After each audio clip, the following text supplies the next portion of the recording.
Ciblé par le monde, Pascal Praud contre-attaque. Allez, je vous explique tout ça. Depuis quelques semaines, plusieurs observateurs ont noté un penchant du groupe Bolloré à donner la parole à un courant pro-Russie dans le conflit en Ukraine. On le voit notamment avec le recrutement au sein de Canal+, de l'ex-patronne de RT France, Ksenia Fedorova, en tant que chroniqueuse et aussi animatrice. Mais également la publication de son ouvrage Banni, qui dénonce une supposée censure en France, via les éditions Fayard, détenues par Vincent Bolloré.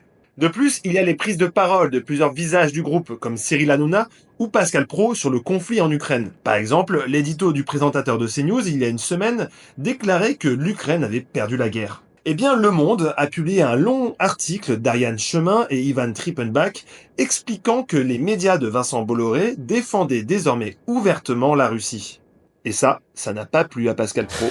Non, ce n'est pas défendre la Russie que d'expliquer qu'elle a gagné une guerre de position en Ukraine et qu'elle est aujourd'hui en position de force face à son ennemi.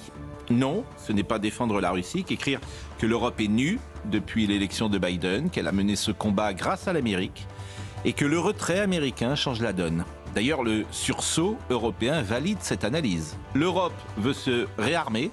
Elle a raison. Et d'évoquer l'invitation de Ksenia Fedorova sur son plateau, sans évoquer les liens de la journaliste russe avec le groupe Bolloré, évidemment. Non, ce n'est pas défendre la Russie que recevoir Ksenia Fedorova, qui publie chez Fayard le récit Banni. C'est entendre une voix différente qui défend le point de vue russe. Lorsque Madame Fedorova est venue mercredi sur notre plateau, je lui ai rappelé que la Russie est l'agresseur dans le conflit, que je ne range pas la Russie parmi les démocraties, que s'opposer à Vladimir Poutine vous conduisait dans les geôles du régime, au fin fond du pays. J'ai cité le sort réservé à Alexeï Navalny.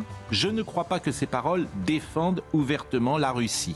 Et maintenant d'accuser le journal de faire de la désinformation. Il y a bien longtemps que le journal Le Monde a tourné le dos à la vérité des faits et à l'honnêteté de l'information pour épouser une ligne éditoriale d'extrême gauche. Les attaques de mes deux consoeurs sont mensongères.